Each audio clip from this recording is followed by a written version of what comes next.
بیتنیہ میں یسوع پر عطر ڈالا جاتا ہے، اور جب یسوع بیتنیہ میں شمعون کوڑی کے گھر میں تھا، ایک عورت سنگ مرمر کے عطردان میں قیمتی عطر لے کر اس کے پاس آئی، اور جب وہ کھانا کھانے بیٹھا تو اس کے سر پر ڈالا۔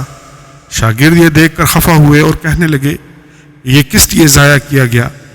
یہ تو بڑے داموں کو بک کر غریبوں کو دیا جا سکتا تھا۔ یسوع نے یہ جان کر ان سے کہا، اس عورت کو کیوں دکھ کرتے ہو؟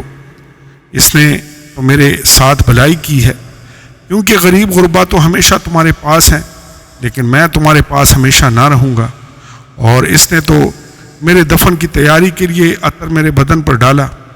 میں تم سے سچ کہتا ہوں کہ تم دنیا میں جہاں کہیں اس خوشخبری کی منادی کی جائے گی، یہ بھی جو اس نے کیا اس کی یادگاری میں کہا جائے گا۔